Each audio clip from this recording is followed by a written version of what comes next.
Not your average tabletop. Woohoo! Welcome back to Not Your Average Tabletop. I'm Zach. And I'm Pepper. And today we are talking about a new game that we played. Yes. First impression of a game that I think it was one that we'd wanted to play for a little while, Yes, but yeah. didn't really have access to. Yes, yeah, it's in the top 100. If you go back through the channel, we did a video on games we are interested in playing in the top 100, and this made, I think, at least my list. I don't know if it made yours. You might have chosen another one. That's I forget. true. I can't remember what I chose for that, but it was definitely, if I didn't have it, it was on the short list for Yes. ones that I wanted to play from the top 100 on Board Game Geek rankings. Yes. So that's Blood Rage, as you can Yes. probably see from the title. Yes. And we do not actually own Blood Rage. Nope. And we also, surprisingly, a lot of these, I think if we have a first impression we don't own them, it's usually we've played it on Board Game Arena, which this one actually is on Board Game Arena, but we did not play it there.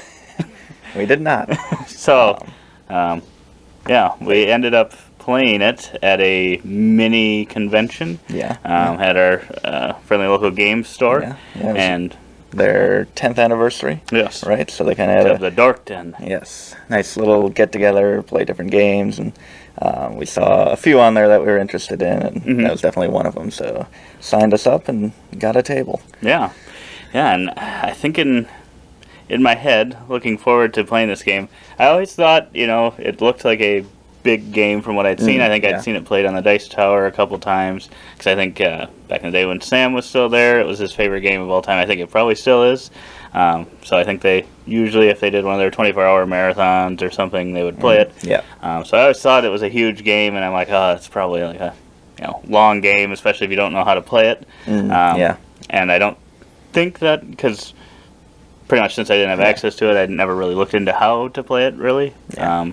I knew there was some card drafting, some area control. Yeah. But yeah, then we looked at a Watch It Played, Yes. Rodney Old video. Rodney Smith how to play video for it, and just kind of going through it, everything was way simpler and easier to grasp than I ever thought it would be. It's like you, I thought this is going to be all kinds of different effects with combat going on, and so they kind of talk of it like a hybrid between Eurogame and kind of Ameritrash, and I'm like, well,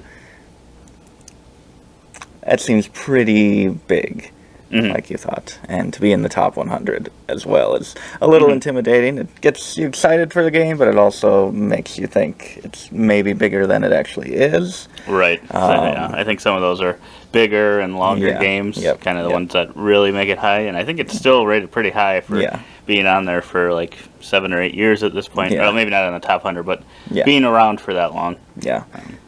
But it was very easy to play, and I felt even just after watching that, usually I like to watch a playthrough as well to kind of get the feel for it, but just after watching that how to play, I felt like I had a good idea on how to play it, and didn't necessarily feel the need to explore it more to figure it out. So then, we played the game, and I would say it was that easy to play. Not to play well, because I think it is a game where you definitely need to get experience and know what cards are in the decks. But I do think it was very, very approachable, probably. I guess, one of the biggest differences from how intimidating a game has been to how approachable it actually turned out to be. I would agree. I would 100% agree, because I think that was one of the reasons, too, because I thought, in my head, thinking that it was going to be that big thing, I'm like, I know this one plays better, supposed to play better at higher player counts, which we usually play, 2 to 3 player games, and I think this one plays better at the max player count of 4, or I think there's a 5th player expansion or something that you can add in there. So I was like, I don't, I think a lot of our group don't necessarily like the longer, thinkier games, but now that I've played it, I'm like, I think they would actually enjoy this more than I would have originally thought. But I guess going into it, I was hoping for a really solid game, even though I thought it might be a little intimidating. And I don't know what you were hoping for. I don't know if it was in your top 10 that you wanted. But I guess after one play, did it live up to your hopes or?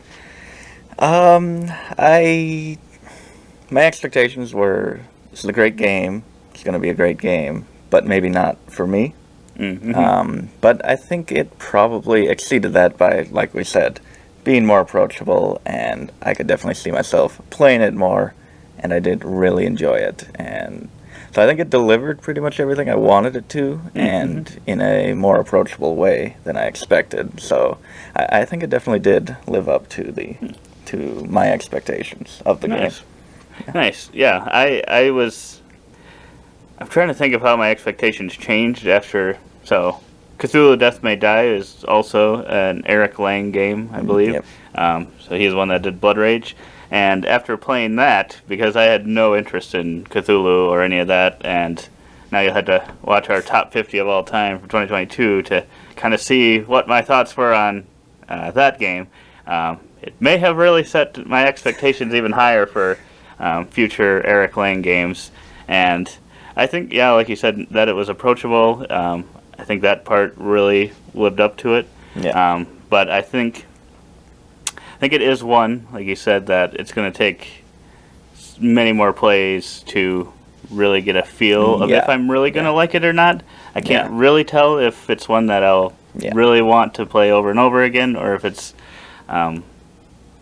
because with that repeated play, you'll have better ideas of, oh, I should put this person kind of in this area because in case someone does whatnot. We played it with your brother-in-law, and we kind of set him up to take Yggdrasil on the first turn of the second round, or the second era, because we didn't have experience, and we probably shouldn't have let him set himself up so perfectly for that, because that was kind of set him ahead just right from the beginning, and I think he just kind of rode that advantage and took that. So definitely with experience, I think you need it. There's some things. To definitely not make some things. Rookie in the game mistakes. It's definitely a game where you can have those. But yeah, I do like that it is a more approachable game, but then has that depth to it. Where with I like those types of games where you don't necessarily need to be always thinking about the hard rules of a game while you're trying to also strategize. I like to have that simple thing. But I guess, and I'm trying to think, because we played with a painted copy of it as well. I think that made the experience even better, a lot better. Yeah, the painting on the miniatures was some of the best I've seen. So that probably bumped it up for me too. So I'm kind of wondering to myself, like, oh, if it was just the unpainted minis, would it have been a little lower down? Because the way they were painted, I think it was pretty easy to tell. You didn't really even have to look at the bases, because you can put bases on them or whatever to show whose are whose. But I feel like you didn't really even need. I don't know that I really looked at those. I kind of could tell whose was whose. Which was really awesome. But I think with that too, I think what disappointed me a little bit was that the different clans didn't have like a special ability. And maybe I'm guessing they've probably done something with that in some expansion. I'm not sure. Pretty popular game, but I mean, you can customize your clan throughout. But there are multiple cards that are very similar to each other, so you could end up with a similar system to an opponent. Which I think a game like this, with kind of like I compare it to Dwellings of Eldervale a little bit. Kind of a hybrid game. Go out on the map and have some combat, and I really love in Dwellings how each faction has just a unique kind of game-breaking ability, and this doesn't really have that. So I would say that was a little disappointing for that. But otherwise I had a really good time with the game, and now I'm definitely going to be looking to try it, at least on Board Game Arena, some more, play it. For sure. And I'd probably be more likely to purchase this game now, but I still don't know if I would, because unless I really got into painting minis, because now that I've played with that, it makes it really tough, because I just know that if I got a copy, it would not have those really nice painted minis, and it'd feel a little disappointing. Probably. But I think I would come in so definitely wanting to play it again, getting it back to the table. I'm trying to think. I think I would have. I would have been up for playing it like back to back after we yeah. had just played it. Yep. Because it also wasn't that long of a game. That Yeah. was something I was worried about too, but it really wasn't that long, especially 'Cause- including the teach. We got it done in Because yeah, probably an hour and you a half. draft like 6 cards, you take some actions, and you don't have that many resources to take the actions, Right. and it's then once you finish that, that's a round, and there's only 3 rounds in the game, so it's like right. this doesn't seem like it's going to be that long, and it wasn't really. I mean, No, I no. forget how long it actually took us to play. It was a learning game, but Like I said, it- I think it was like an hour and a half or less. yeah, it was. Because we had it was supposed to be like a 2-hour time slot, Yeah, and I think we got done by the ending time, and we started a little late and had the Yeah. teach in there too. So yeah, it was a little bit of a teach Yeah. to kind of help as well. But yeah, I think I'd come in at about an 7.758 on this one. I think just as an initial thought, but I could definitely see that. I don't know which way it'll go with more plays. Because some of, like you said, some of those cards were kind of the same from round to Yeah. round, just kind of getting better and better. yeah, But I think that makes it interesting too, Yeah. because it's not like you're digging for certain cards necessarily. yeah. But yeah, But yeah, I'm coming in at 8.5, I think here. So I just really didn't think. Well, one, I didn't know if we'd ever really get the chance to play this one in a decent sized group without actually buying the game right. to try it. So it's nice to try it first, and I mean, like you said, might not be one that we should buy. But I did really enjoy it, and I would love to play it again. Yeah, definitely. If I had the opportunity, I'd play it. Yeah, for sure. And I'm definitely going to be playing it on VGA. So Yes, it's gonna maybe make us top 50 in 2023. that's right. Maybe We'll have to see. Maybe top 10 of the year. Ooh.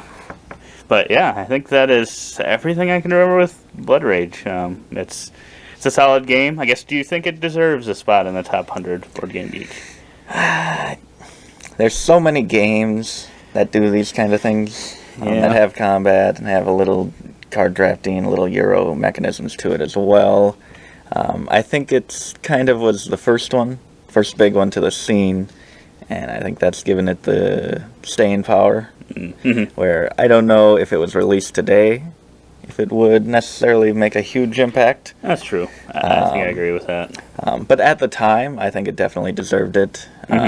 But, I mean, it wouldn't surprise me. I wouldn't feel like it's a crime if it did fall out of the 100. Yeah, there's just so many, like you said, there's so many Yeah, great games it now. is. But yeah, I wouldn't say it doesn't deserve it, but I do find it.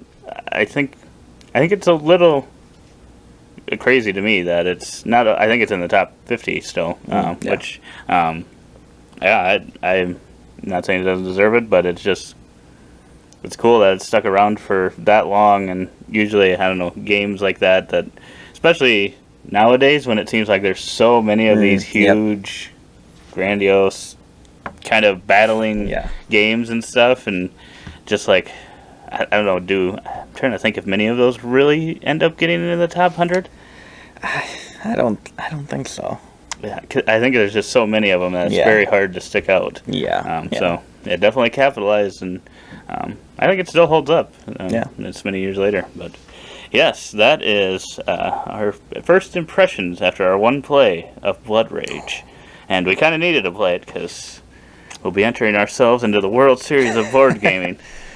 Might have to play it So to we- win the main event. You never know. Hopefully, I don't have to do that because that did not go overly well for me. But yes, if you want to see any future first impression videos, definitely subscribe and give us a thumbs up if you like this video. Otherwise, we hope to see you on the next video. And as always, don't forget to Keep on nibbling. on our content.